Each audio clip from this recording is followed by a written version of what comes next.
บ่ได้เห็นหน้าเห็นหลังคาก็พออยู่เด้อคำเด้อเห็นแล้วจะแพ้พาดปวดตัวอายกระเสือใจเมื่อนี้อดบ่ได้น้องบ่ได้อายจริงได้โทรหาพอคิดถึงคนตาที่คอยโทรมาจึงคอยโทรมา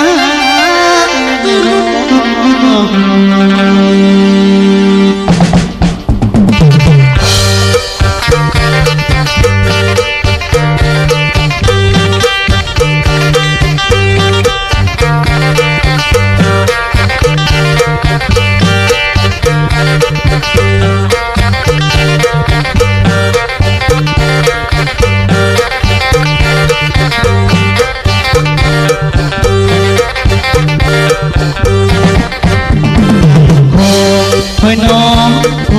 มาตลอดเวลาเพราะว่าอะไรคิดทอดน้องอยู่ลำไปที่กดบ่ได้ย้อนใจพะวงนั่งตกลุกลงละเมอกันเพ้อจากจุดประสงค์คิดทอดแต่นวลทางหัวใจลุ่มหลงตลอดเวลามาคอยถาดตาเล่สาวคำมาคอยถาดตาเล่สาวคำคิดน้ำบ่แล้วเป็นเดียววังสวงเป็นห่วงน้องไอ้จึงต้องตลอดเวลาลำพึงจองเสียจุดที่หมายจะฟังเสียงน้องจุดที่หมายจะฟังเสียงน้องลำพองใจบัดนัดกันเมื่อนั้นทำมันมาสร้างลือโอ้โซโซกาตลอดเวลาเพราะบ้ายามหลับหรือว่ายามนอนยังคิดถึงตอนกำนอนโทรมาโทรหาเพราะว่าคิดทอดเจ้าเหือมาจอดแก้มฟังโค้งข้าขอน้องโปรดจิตปูนาถ้ามีเวลาให้โทรหาอีกทีเบอร์ตัวนี้ลงลืมแล้วบ่เบอร์ตัวนี้ลงลืมแล้วบ่ยังรอจะโจคอยโตแต่เสียงเพียงจะกูกินอยู่นั่นเลยหรือว่าไปพ่อเพิ่นค่อยลาให้โทรมาทั้งสองสามครั้งก็ยังแค่ให้ให้โทรมาทั้งสองสามครั้งก็ยังแค่ให้ต้องกระแสตำนวนบาดคอพอได้ฟังรู้บ่ได้หูผ่านพบคนดีบ่ได้หูผ่านพบคนดีคอยนี้เรื่องอย่างจะมากับพ่อเดียวให้สมมากับพ่อแล้ว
บ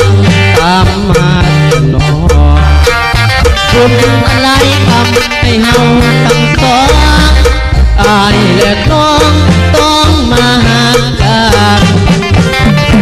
ลาแต่มีมาก็จนให้เฮาสองคนสุขกันให้หักแล้ว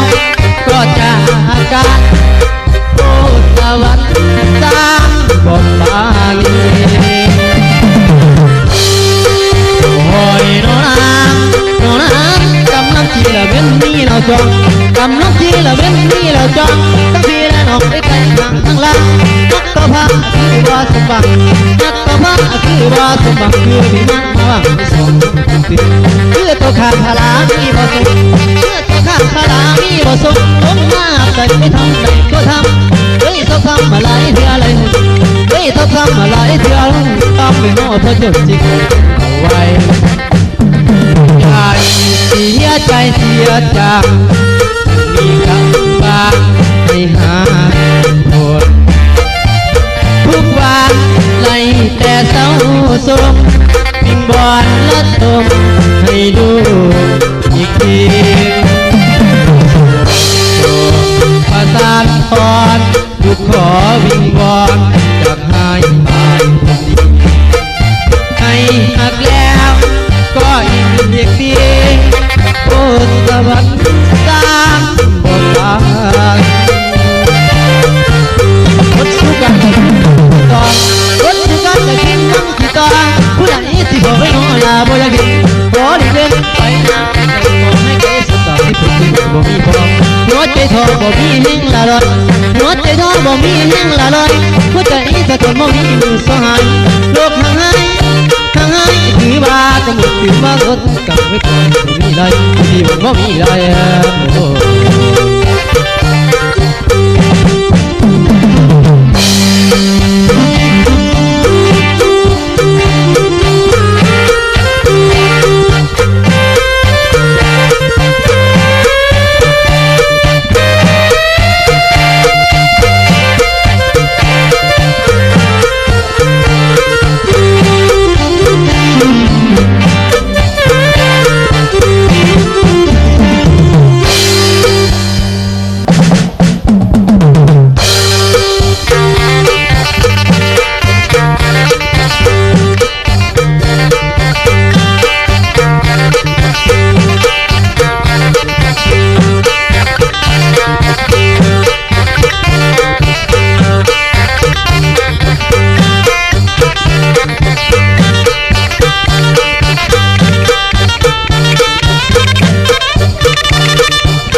บ่เห็นห้องดีหมอยสมอลงผู้สวยคุณรวยของอายดีเอ้ยคุณรวยเอ้ยของอายดีเอ้ยจะขอเป็นเกิดกันเอาไปสาวคุณรวยภาษาอายมันเป็นคนสวยภาษาอายมันเป็นคนสวยกันแต่มาสาวคุณรวยน้องมันก็เดียวแลแต่เห็นน้องคนสวยมันตาไม่น้องแพทย์อื่นแต่เห็นน้องคนสวยมันตาไม่น้องแพทย์อื่นไม่เห็นสาวไม่ห่างหัวใจอายที่บ่นอนบ่ได้อายเป็นควางนางไหลนอนบ่ได้อายเป็นควางนางไหลพ่อยังโดนหนึ่งใส่กระดาษครับผู้หญิงตุ๊กผมใจอายอยากมาเป็นแฟนผมใจอายอยากมาเป็นแฟนอย่าพ่อไม่เก็บผู้ใดบอกผู้ดีสิ่งที่อายเป็นคนอนาถาสิ่งที่อายเป็นคนอนาถาอายคือหนุ่มปัดดาวไม่คนตาเดียวมองตาและจ้องขนมไปว่าเบียตาและจ้องขนมไปว่าเบียได้บอกแฟนเลยโอ้ที่ไม่เห็นแตกมาไม่เห็นน้องผู้สวยฟ้าด้วยที่ได้บอกเขานางปากนักด้วยที่ได้บอกเขานางกับยิ่งบางให้น้องมาพี่ว่าได้น้องแฟนอาย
ยุคปี2000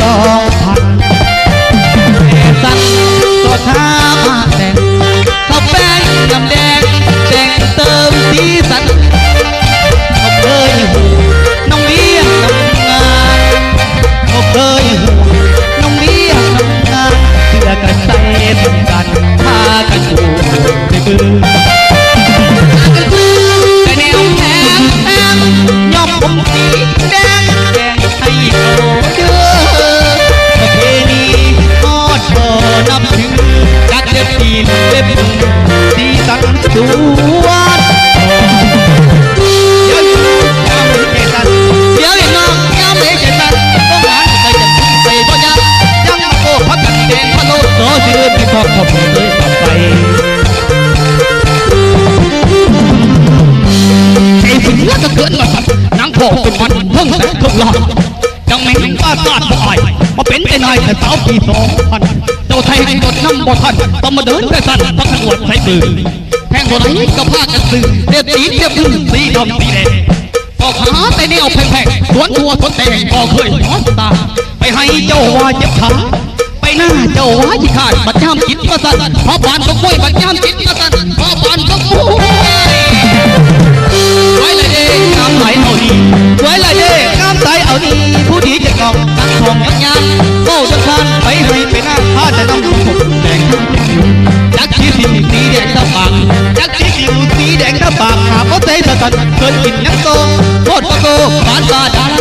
โคตรปะโกบานบาดาลาปากให้ยันไปเดินจากเพื่อนเราจังแมนคือดอกแมงมา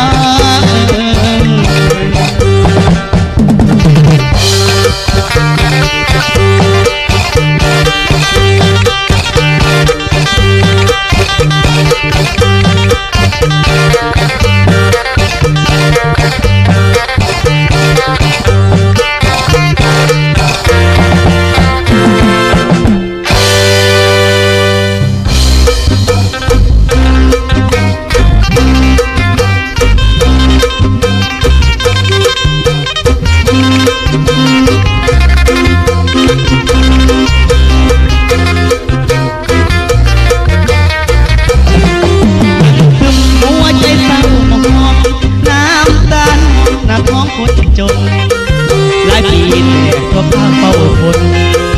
ทุกคนตั้งใจลากไปพ่อมาจากเอาไปแสนเสียใจก็ได้เป็นหน้ากาลบบูตาเลี้ยงเขามาจนได้อยู่ทุกวันความฝันใดเตรียมใจทุกส่วนความฝันใดเตรียมใจทุกส่วนและส่วนปล่อยผิดตาใบที่ไม่ทำทุกยากกับยังคอยอดตาฟังอยากเป็นดากองแบนดียิ้มผ่านน้ำตามาไล่ให้มาทราบถึงใจก็แฟนทางตัวยังเอาให้เอาเสียงอายไม่ปลอบใจให้น้องเหงายามทุกข์ก็ให้หายบันเทาเมื่อยามน้องเศร้าเอาเสียงอายแทนแฟนข้าของลาซอยเสื่อนแฟนข้าของลาซอยเสื่อนจงสุดที่ราบลื่นยืดหยัดทุกคนทุกท่านคน